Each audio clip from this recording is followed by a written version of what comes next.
Good morning, all. So, I got a couple videos to do today, I can already tell.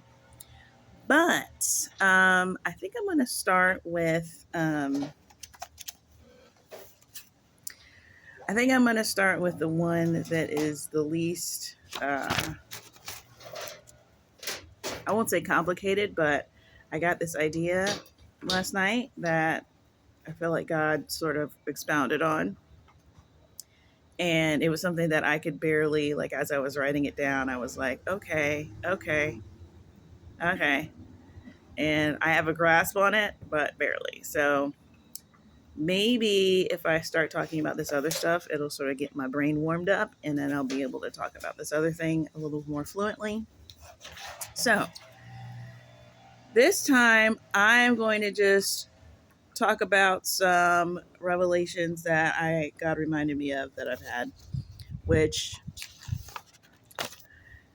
I don't know. It's kind of the point of the channel is one, to tell people that Jesus is coming back literally anytime now. Like today is kind of a high rapture watch day, today and tomorrow. I know I said that earlier about another day, but this is like even higher. Like it's crazy, actually. Um, so, and then after today, Easter is another one, which is my personal favorite theory. I think it would be so cute if Jesus came back on Easter to show all the haters that Jesus loves Easter. But it also happens to converge on another Jewish holiday. It's like, I think it's both Easter and like first fruits or something. And then after that, um, I don't know when the next one is after that. But I'm consoling myself with all of the movies that are coming out in case none of those days pan out. So, anyways, yeah, so I wanted to get down like all of the revelations that I've had over the years, which sounds like a tall order. And it kind of is, but I mean, I've made a lot of videos at this point, but there's a lot of fan favorites in my brain. And if I can get like 12 of them down, I'll be really happy. And today I thought about two. So, or yesterday and today, whatever. So I had this random revelation when I was. Do I want to start with that one? Yeah, it doesn't matter. I was looking up. I think I'm pretty sure I was doing some rapture thing or something. But there's always this study on the use of time. Sorry, I was looking at a text.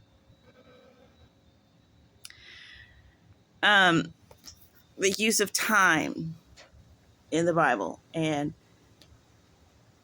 how it's just really stretching our idea of time. And it's just common knowledge that when God means day, it don't mean what you mean. Um, so, for example, Peter says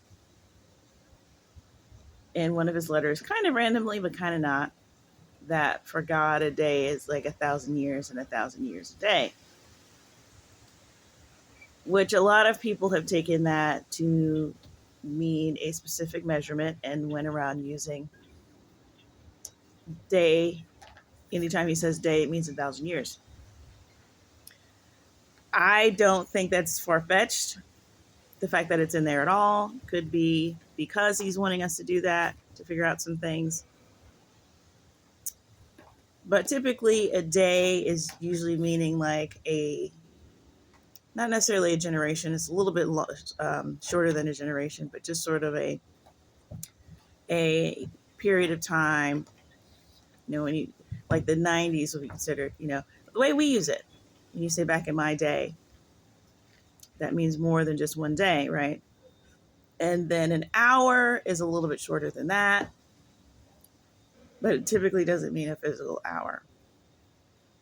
So I remember I was looking up all of the different words that we use for time, and I was looking up, I don't remember what I found for hour. It must not have been that memorable. But I was looking it up in the etymology, which is what I like to do instead of the dictionary. Dictionary is good for, just here and there stuff, but especially now you go online and you look at the dictionary, they change the meanings. It's just not very, it's almost like they purposely make it not, they make it vague and I don't know. It's sufficient, I'll say that. So, but when you're looking up, you know, words that are in the Bible, when you're looking up words that just carry a lot of baggage for some reason, I like to look it up in the etymology. Like, I think I've spoken earlier about my favorite one, which is radical, when I realized that in the etymology, the word radical means coming from the root. It doesn't mean what we use it for. You can kind of see why it's used, but it is misleading the way that it is used. So radical means it's from the same root word as radish, which is a root vegetable.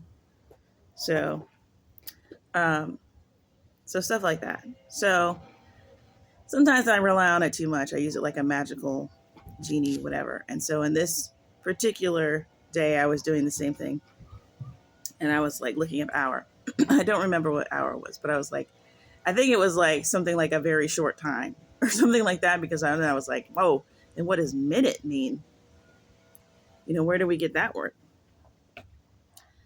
So I looked up the word minute, and it said it comes from the same word that we get minutia. And I realized, like, when you look at the word minute, it's literally minute. It's the same, it's spelled the same in everything.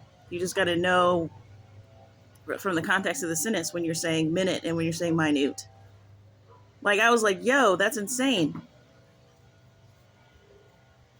So if minute is minutia,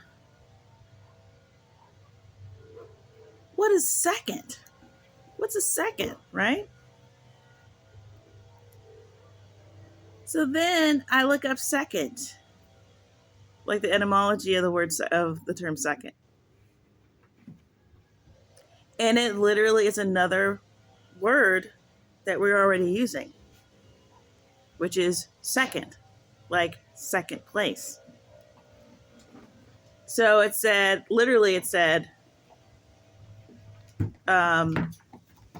something like the next after first or something like that.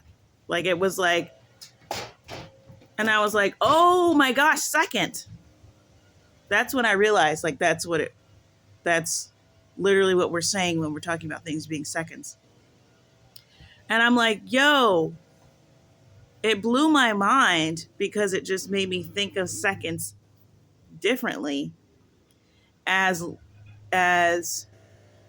something that's always behind. And God was like, yeah, because now is always first. Bro, I wasn't even high or nothing. This was like way before the drugs. I was like that. Now is always first. He said it like, yeah. He was like, yeah, because now is always first. I was like, oh, okay. And then I was just like, what? He was like, duh. But he was also like trying to teach me, like, but I was just like, like, it just was blowing my mind. Like, I don't even know what you're supposed to glean from that, except for, I don't know. And then when you take into account like all of these indies and the way that they conceptualize time, and basically they don't. And, it just solidifies in your mind more and more about how it is a creation and how it's just sort of, it's like instead of eating all of your peas at once, you're just lining them up in a line behind one behind another or something. It's like we could be doing this all at one time, but we're just not going to for your sake. So you can track and see exactly what's going on. I don't know. So there was that one. And then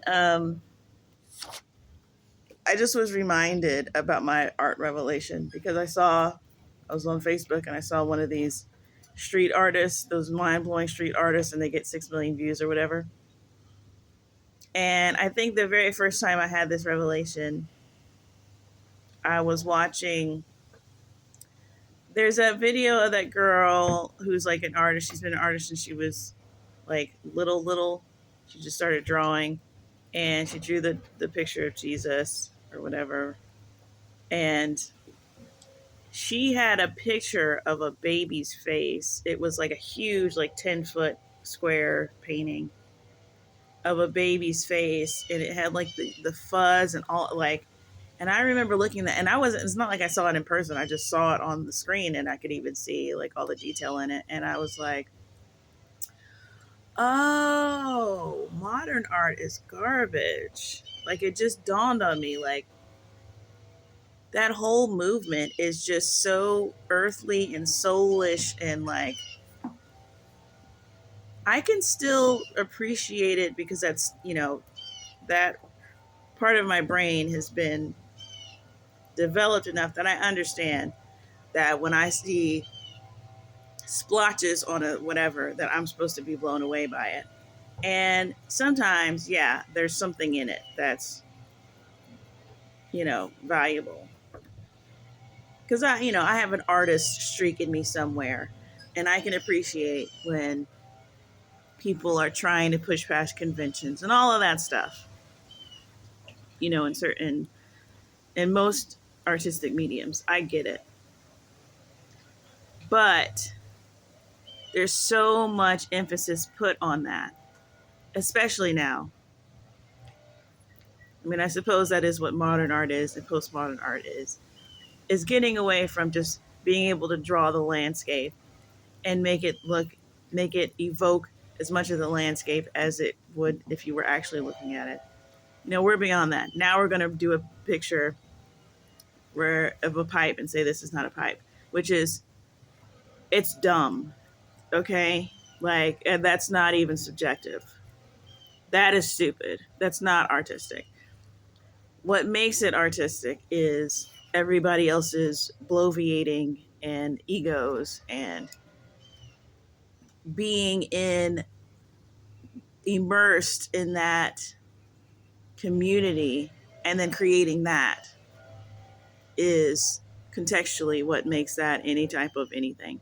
But in the whole scheme of life, it is garbage. Like, if you were to show that to an alien 1,000 years from now, he'd be like,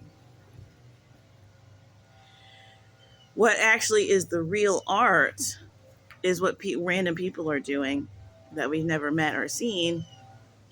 And we literally, from literal word of mouth, we hear about the amazing art this person is creating. The person that can do a painting upside down and then flip it over. We might all think that's a parlor trick. That's genuinely amazing. And it's really strange how it's like what we do as humans every day is the extraordinary thing. But for some reason, this like intensely concentrated funnel of like 1% of people who show talent and merit and all this stuff. I don't know if it's just for the critics, because the critics need to be seen as important as well. And they're the ones that make us feel like something is important. And so I don't know.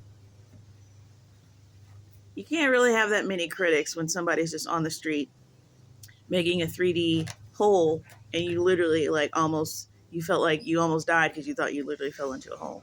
Like, we don't need no critic for that to tell us that's amazing.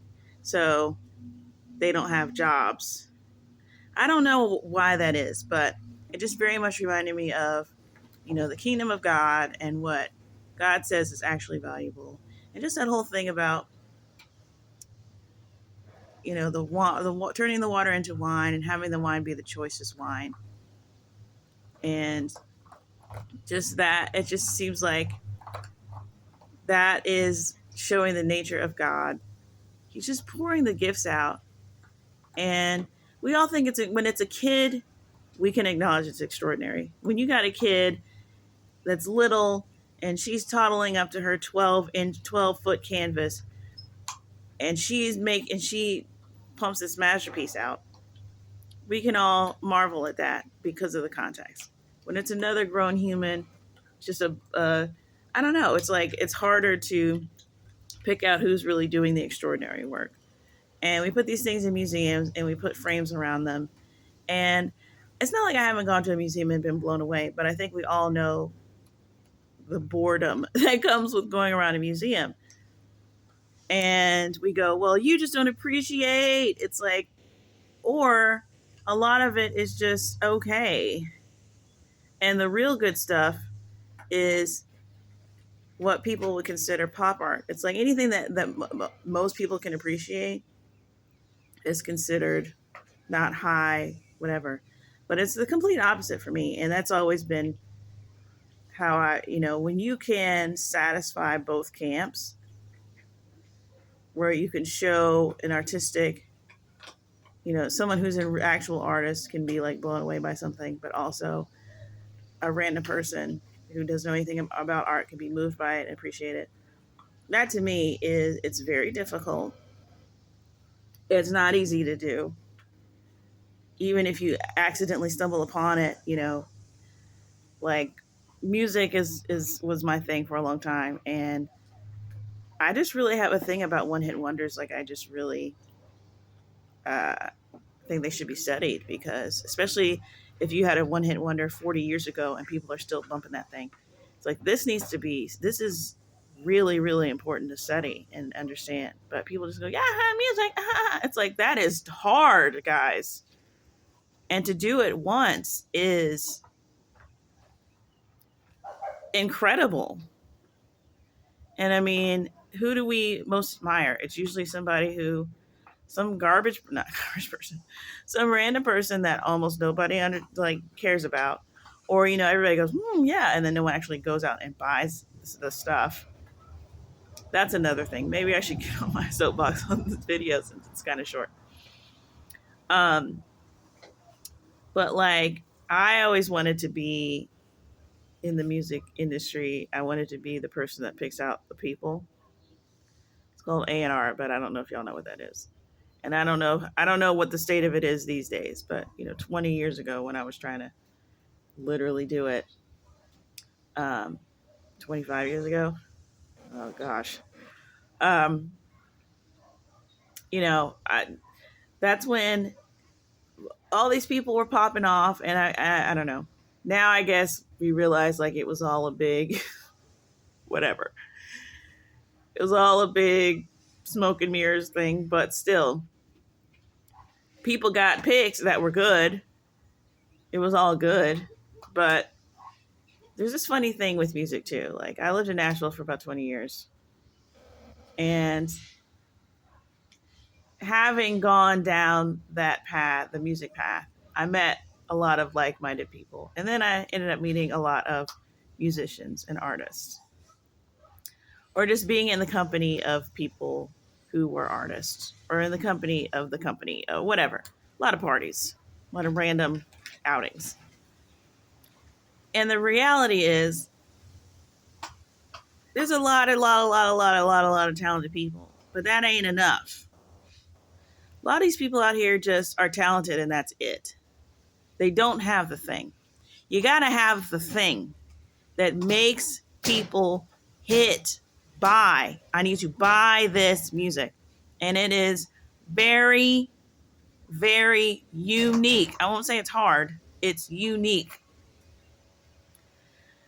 So, like, but it's hard because you don't want to tell somebody who is up and moved their entire life to another city and has got these, got like just genuine talent. And you don't know, a lot of people don't know like a unique talent when they see it. So sometimes you just got to wait till that person like puts in 10,000 hours and goes beast mode. And then you go, oh yeah, he's talented. He's unique. That's what you have to do. And so along the way, you just have to tell people that they're great and you just have to encourage them. But that's confusing because you tell them that they're great but like literally nothing's happening. And they're like, well, if I'm so great, like how come? And I always felt like I wanted to get in there and tell people, hey, listen, no one bought this album because it's trash. It's better than 20%. It's like in the top 10% of all people who would make things, but within your 10%, it's trash. And that's why nobody bought it. Like, just tell them the truth. I don't understand why you have to like skirt around the thing. It just would help them not to tell them to quit, but it's like, listen, I can tell you exactly why this thing didn't do what it's supposed to do. It's mediocre and no one wants to buy that. Like, you got to have something on there to make people do an action, which is another thing. I don't understand why people don't. Now, granted, it's not like I haven't tried to sell things and it's hard, you know, but my thing was mostly about just like knowing who to approach about stuff. But it is hard. And some people would say, like, oh, it's a magic formula. You just can't know. And there's some truth to that. But also, like, there's some tried and true things that should never be messed with. So I don't, whatever. Anyway, but yeah, art isn't quite like visual art isn't quite the same thing, but it should be because obviously the thing that moves the most amount of people is the thing that is. Now that isn't true in all cases, obviously. Obviously, diarrhea is going to move most people. That doesn't mean that it's profound. I get it. I get it. But that is something that you should look at. If it's something that, especially if it's I mean, that's what we all look for. That's the thing that causes the spark. You know, when you're casting the movie and you find that person and you're just like, we're about to make a gazillion skillion dollars. This is going to be amazing. You know, that feeling. You don't want to get the, oh, this is going to make sense to a very small amount of people. This is going to be great. And so you get the same thing with, these movies at Sundance and whatever that get, 4-minute standing ovations. And it's literally just a dude running around a room. And I mean, from that effort can come other things. And that's what I like. I like when a lot of my favorite people in art, they listen to weird stuff, but then they take the stuff that they listen to, they steal the right things from it, and they create their own thing. And that's the thing I listen to. It's like I don't want that entire diet. I want it to go through the refining funnel and come out to be something that everyone can enjoy. Anyway, this is just getting ridiculous. Let me stick in this random stuff that has nothing to do with anything, since that's basically the theme. So I was going to tell you about these dreams just because it just seems like y'all need to know. I don't know. I dream probably every night. So it's really hard to tell when something is special because I'm always dreaming. And it's usually random, nothing spectacular, nothing sticks out. It's always just me going around at, you know, my own old house or my friend's house, or I bought a house, a lot of houses, a lot of me going places, meeting random people, celebrity or two, but then a dream changes. Then I'm in a bathroom, or I can't find the bathroom. No, usually I can find the bathroom, but it's weird when I get there. It's like, there's like a, I don't know. It's a lot of weird stuff. So just your basic, it's like basic. He is tearing up my rug for real. Stop. Bear. Stop tearing up my rug, boy. Because you're bored. Here, get this shoe, boy. Anyways, so, you know, it's like basic mundane life on steroids. That's what my dreams are like.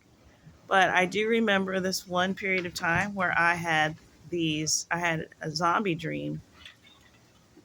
Essentially, it was the same. The context and all the scenarios were different, but the same type of zombie dream. I'm pretty sure like 3 nights in a row.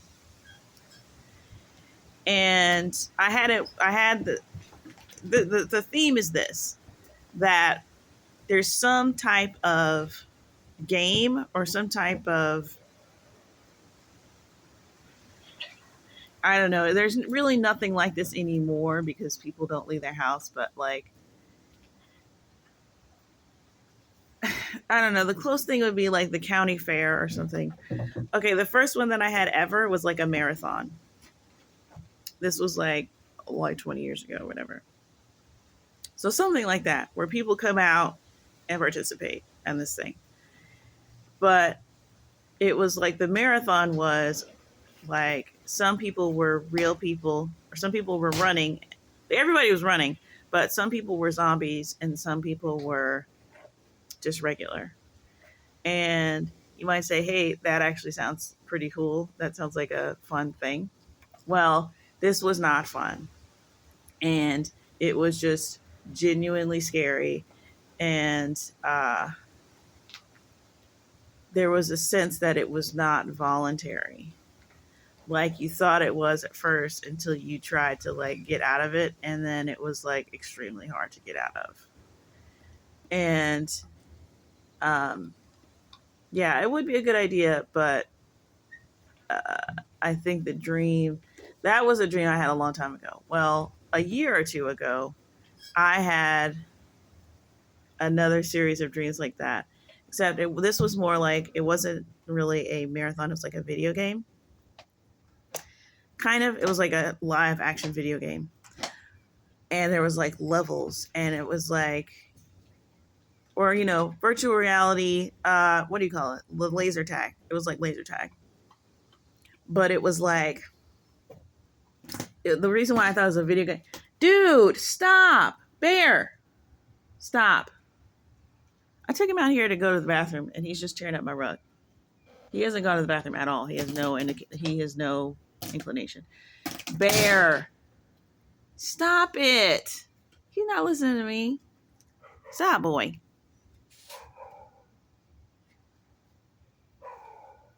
I don't think he's had enough water.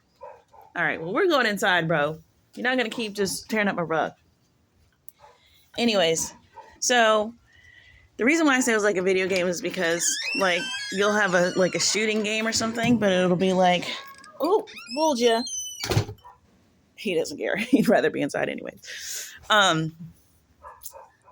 So it was like, in a video game, you'll have a shooting game, and it'll be like where you do like a horde mode or something like that, where you have to just survive the waves, and you shoot and shoot and shoot and try to survive all the waves. It'll be like 8 waves or whatever. And so it was like that. So it started, you know, I kind of just remember being in the middle. And at first I was like watching other people's, like watching a YouTube video. That's another thing too that happens in the dreams. I do a lot of like, I'll be watching something and then I'm in it, which I think is very telling about what we're subjecting ourselves to. It's like, there's nothing that you're watching that you're just watching. You are participating in something. Like, that's what I get in my dreams.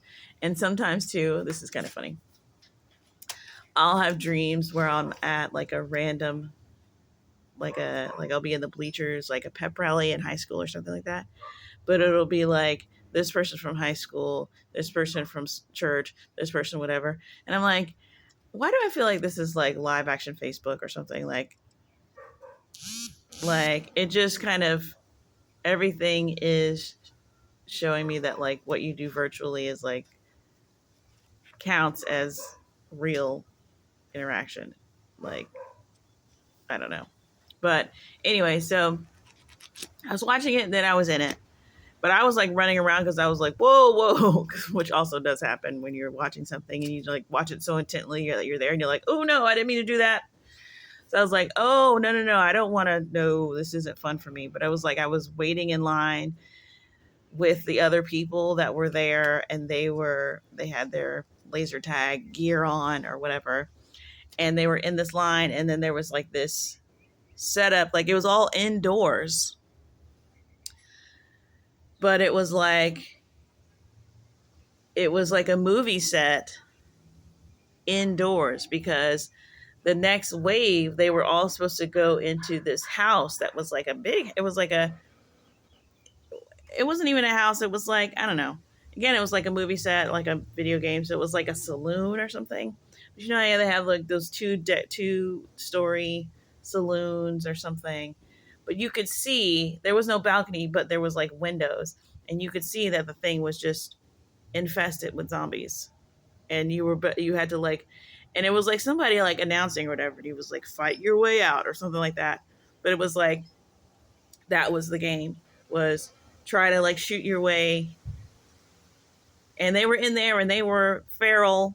They were the type of zombies that weren't slow, they was fast and they were scary. And I was like, ooh yeah, no, this isn't my jam at all. Like I don't even like roller coasters, guys. Like I'm at out front of the teacups like, I don't know if that's going to be for me. So I'm like in the line and I'm like, no, no, no, no, no, no, no, no, no. And so I go to try and like, as everybody's like all excited in the line, I'm like going the opposite way. I'm going under I'm going over the turnstile or whatever. There's no turnstile, but you know what I mean? Like I'm trying to like go in the opposite way on the freaking escalator, trying to get to the place where you don't have to do this. And so I end up at this like administrative type area where there's people like sitting down. They're like people at counters and they look like they're like doing the controls and stuff. And I'm just like looking for who I can talk to. And people are sort of trying to ignore me, or it's like not only are they ignoring me, they're kind of like freaked out that I'm there, that I'm like questioning, for me to be a player and to be there means that I'm questioning like what's going on, or I'm like looking into what their jobs are. And I can see that they're kind of like not wanting to, like, I don't want it to be a thing where they end up forcing me to go in it either. So I just kind of like, I don't try to press the issue. I just try to like wander around, look like I work there, like I'm doing everything, but because I can feel that they're trying to force us to do it. So I'm just trying to survive, grab a broom and like look busy or something, because I know that that is what's going on. And that was like the most detailed one. But then I had like the same type of thing like 3 nights in a row. But it was like the next ones were sort of like I was going around doing something. Like I think the next one I was like on a bus or something. And then it was suddenly like I was on a bus. This is weird. And it was like, oh, it's zombies. And then it was like the whole thing changed and like zombies showed up. And I was like, what in the world? No, no, I don't want to do this. This isn't entertaining. Like, so that happened like 3 times. And I just was like, after the third night, I was like, Lord, what are you telling me? I do not like, I don't do scary dreams like that either. So I was just like, is there something, are we doing a zombie thing later? Is that what you're trying to show me? So Like I'm much better with just, getting attacked by the devil. Like just let the devil like try and attack me. I can't do the zombie thing. It's too visceral, it's too much. And it's just this the anxiety of it being like 1 minute until the zombie horde. It's like, oh my God. And you're just like running around. It's too much, dude. I'm just like, can I just get like a demon like in my closet? Which kind of brings me to my other random thing that I was gonna say, even though I'm over time, but this shouldn't take very long. So I used to get sleep paralysis a lot, a lot. I mean, it was basically like how I got saved was like, Lord, I wasn't really planning on, giving my life to Christ, but since the devil is trying to take it, can y'all please just come and do whatever? So that was like, I was like 16 years old. So I had it for, I mean, it was like at least like, let's see, 16 to like, I know I was having them when I was like 20. I don't know. It's like 10, 15 years. And so I haven't had any in a long time. I don't know what that's about. But a couple of times I have sort of overcame in the moment. Usually I'm like, Jesus help me, or Jesus, Jesus, Jesus, trying to wake up. And then I wake up. And that's usually how most of them end. But one time, it was really weird actually, but one time I remember I was in college, I was taking a nap, I had a dream. There was like this entity that was like, um, you know, he was like all, I don't know, he's just like this menacing energy. It's like having somebody coming up behind you, but you cannot turn around. So you're just like, oh my God, what is going on? Like, and so you just so desperately want to like turn around or be able to move or do anything, and you can't. And so I just remember one time, like, the Holy Spirit was just like, and he's just like, wait, wait, wait. And I was like, what? And then it was literally like, whatever was in my room, like, was like, okay, that's all the, what do you call it? Suspense I got in me. Like, there was nothing else for him to do. And then it was like, I kind of felt him like punching me because I wasn't doing anything. I wasn't freaking out or nothing. So he like was punching me in my back. And then it was like, he literally was like looking around. Like I could feel his energy. Like, what do I do? Like, it was really, really weird. Like it totally like the fear and stuff let up because it was just like, ooh, ooh, hello. Like it was really funny. That only happened one time though. That's so strange. And then the other time that I remember that worked really well was then when I was sleeping and some stuff was happening. I could feel like a heavy presence on me, which is really strange too. Now that I'm thinking about this morning, because I felt the same thing, but it was God. It's just different. I can't. It's just not fearful and oppressive first of all, but I felt the same type of thing. But this one was a lot more just, I don't know, everything bad. There can be a good heavy and a bad heavy. So it was just too much. It was invasive. It was, just inconsiderate. Just like bad feeling on me. And I just started like, usually I'll like pray or I'll sing a worship song, and kind of like when you're unconscious like that, you kind of don't have like your whole faculties as far as like what you maybe mentally would do. It's something else. It's like, I don't know if it's subconscious or if it's your spirit or whatever, but you tend to do like things that you were like, you wake up and you go, why did I do that? Or whatever. You like call on your aunt or something to help you. It's like really weird stuff. Yeah. And so, or it's just like symbolic, like God trying to show you something or something. But so in this particular time, I started um, just thanking God for things in my life, and just started having like, thanking God and just having gratitude. And I just remember when I did that, I could feel it took like, a couple of a little while of me doing that, not a long time, but a little while of me doing that. And I could feel that thing. It like came off of me like if you open it, like if you see a parachute open and then it fills with air and then it goes like that. Like that thing came off me like a parachute. Like it was really interesting. And again, that's never happened to me again. And I don't think I ever tried that again after that. But, or just, I don't know.